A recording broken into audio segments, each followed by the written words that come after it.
Assalamualaikum warahmatullahi wabarakatuh. Waalaikumsalam warahmatullahi wabarakatuh. Muhammad Almas, ini doa. Siapkan doa. Doa mulai.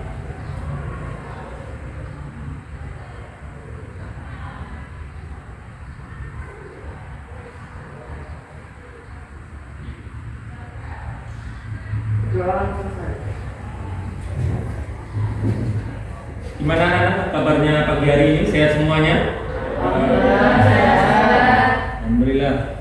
Baiklah, panugrahakan absen hari ini Anita Eka, Cahya Galih, Karisa. Baiklah anak-anak, pagi hari ini kita akan membahas tentang pengurusan jenazah. Ya.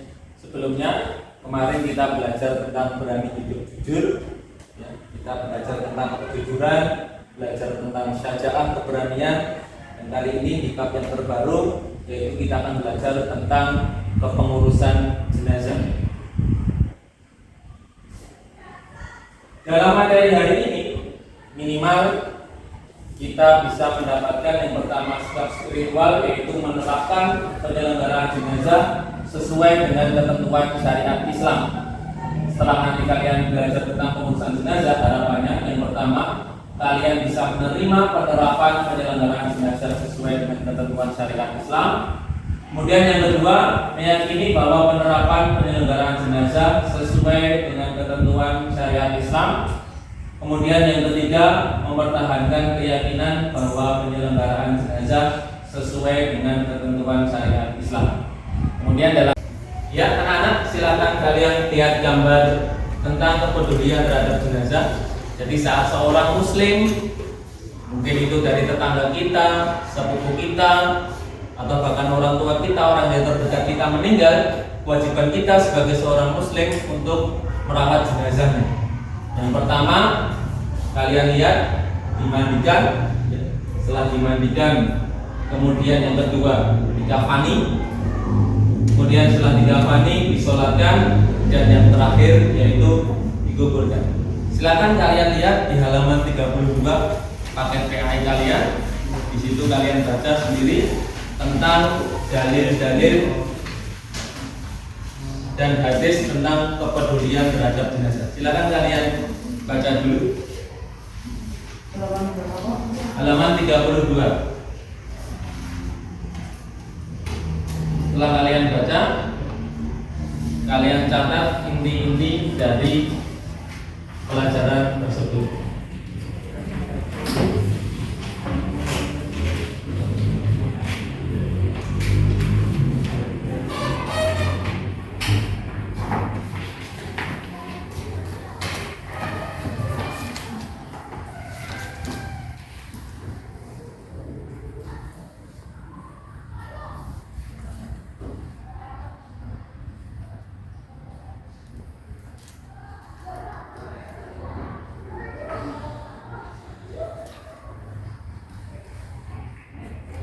Tiga dalil, yaitu dalil yang pertama surat Al-Jumu'ah, kemudian dalil kedua surat Ali Imran, dan yang ketiga di hadis di hadis Rasulullah SAW. Silakan kalian baca sendiri.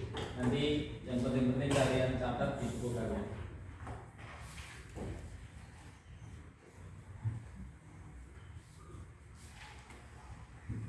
Stop. Umur dan kematian. Saat melihat kematian, semestinya semakin menyadarkan kita bahwa kita akan menyusulnya, cepat atau lambat. Kematian memang sebuah misteri, namun setiap manusia sudah diingatkan bahwa kematian akan datang menjemputnya. Itulah sebabnya setiap ada kematian semestinya menjadi pengingat dan sarana untuk muhasabah diri, mengingat diri kita tentang bekal apa yang harus kita persiapkan dan sudah sejauh mana amal soleh yang kita lakukan. Bisa-bisa orang soleh dalam memaknai kematian itu melalui persiapan yang matang dan bekal yang cukup banyak, dan jauh-jauh hari meniti waktunya dengan memperbanyak amal-amal soleh. sekaligus menghindari dosa dan kemaksiatan serta mengakhirinya dengan tersenyum yang ditandai dengan husnul khotimah atau kematian yang baik. Mungkin kita lihat contoh-contoh mungkin di YouTube, di Google atau di tayangan berita ketika kita melihat ada seseorang yang sedang sholat jamaah kemudian dia meninggal dalam keadaan sujud. Itu adalah kematian yang begitu indah. Kita harapkan kita semua bisa seperti itu. Sebaliknya, mereka yang berperilaku buruk, kematian itu semakin dihindari. Dia semakin lari, ingin lari sejauh-jauhnya, bersembunyi di dalam benteng yang kokoh. Padahal harus menjadi kesadaran bersama bahwa semakin bertambahnya umur, artinya semakin dekat dengan kematian. Jadi kalau kita memperingati ulang tahun kita ya, ulang tahun kita ini kan kita peringati setiap tahun. Itu adalah pertanda bahwa sebenarnya jatah umur kita di dunia ini sudah berkurang. Allah Subhanahu wa taala berfirman di surat Al-Jumu'ah surat ke-62 ayat 8. Ini dalil yang pertama tentang pengurusan jenazah.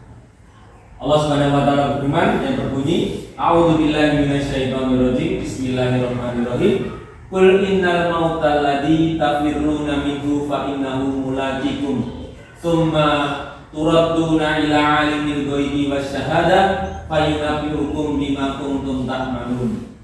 Katakanlah, sesungguhnya kematian yang kamu lari padanya, ia pasti menemui kamu. Kemudian kamu akan dikembalikan kepada Allah yang mengetahui yang gaib dan yang nyata.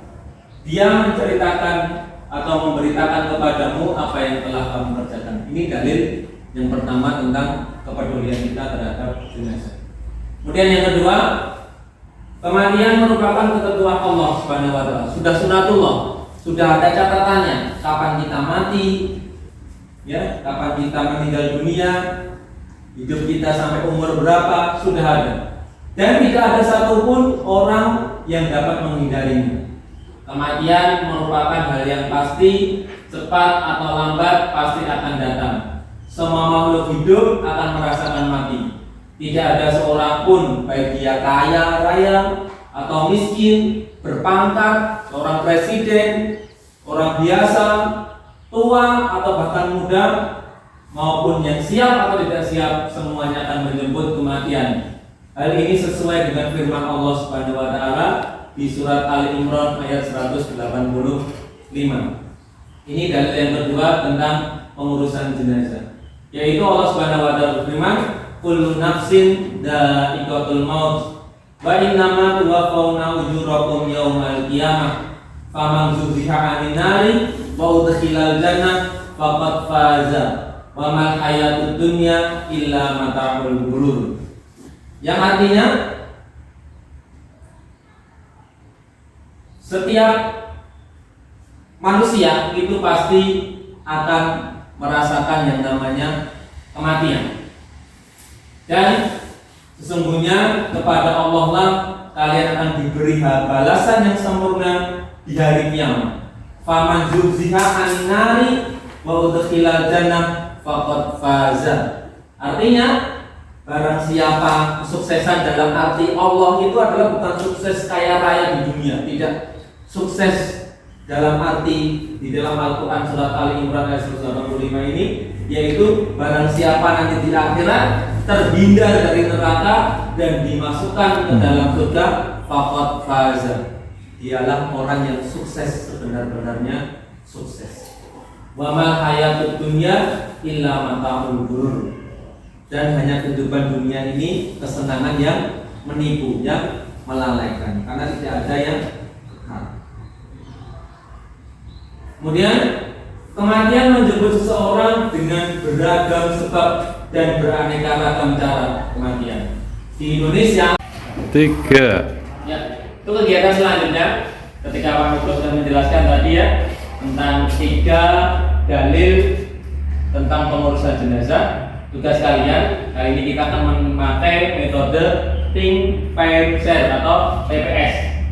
Think, ketika kalian berpikir nanti kelompok 1 memikirkan yaitu tentang makna tafsir Quran surat Al-Jumu'ah ayat 62. Kemudian di kelompok 2 nanti memikirkan tentang makna tafsir Quran surat Ali Imran ayat 182. Kemudian yang ketiga yaitu tentang makna tafsir hadis, jadilah engkau di dunia ini seperti orang asing atau musafir. Silakan kalian satu kelompok karena jumlahnya 6, silakan kalian memikirkan berpasangan, silakan berpasangan. Kemudian setiap pasangan nanti memikirkan satu makna tafsir. Silakan. Kalian cari boleh di buku kalian, boleh nanti kalian nyari di internet juga boleh. Silakan kalian cari tentang makna tafsir atau makna hadis yang sebagai tugas.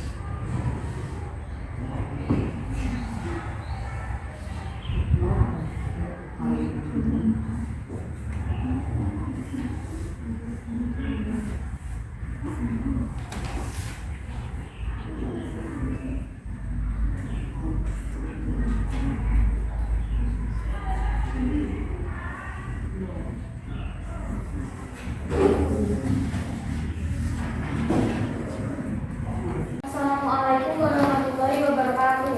Waalaikumsalam warahmatullahi wabarakatuh. Perkenalkan, nama saya Akan Rizky Pradana. Saya akan membacakan makna dari hadis jadilah engkau di dunia ini seperti orang asing. Hadis ini merupakan landasan agar manusia tidak memiliki angan-angan yang panjang di dunia dan menganggap dunia ini sebagai tempat tinggal yang abadi. Hadis ini dapat menghidupkan hati karena di dalamnya terdapat peringatan untuk menjauhkan diri dari tipuan dunia, masa muda, masa sehat, umur, dan sebagainya. Jika engkau berada di sore hari, janganlah engkau menunggu datangnya esok hari. Jika engkau berada di pagi hari, janganlah engkau menunggu datangnya sore hari. Pergunakanlah masa sehatmu untuk menghadapi masa sakitmu dan masa hidupmu untuk menghadapi masa kematianmu. Hadis riwayat Al-Bukhari. Sekian dari saya. Wassalamualaikum warahmatullahi wabarakatuh. Waalaikumsalam warahmatullahi wabarakatuh. Alhamdulillahirrahmanirrahim. Kita sudah menyelesaikan materi pengurusan jenazah pada pagi hari ini. Nanti untuk kalian pekerjaan rumah kalian yaitu yang pertama, silahkan nanti kalian carilah hukum bacaan di surat Al-Jumu'ah ayat 62 dan Quran surat Al-Imran ayat 182. Ya, silahkan nanti kalian mencarinya di rumah.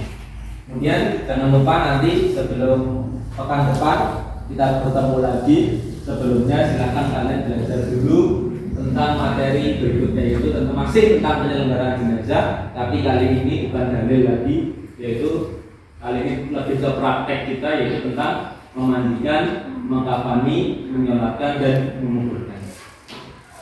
Dari hasil pengamatinya Pak Nugroho pada pagi hari ini, alhamdulillah semuanya sudah baik, dan kelompok yang terbaik yaitu di kelompok 2. Silakan kalian berikan tepuk tangan yang baik.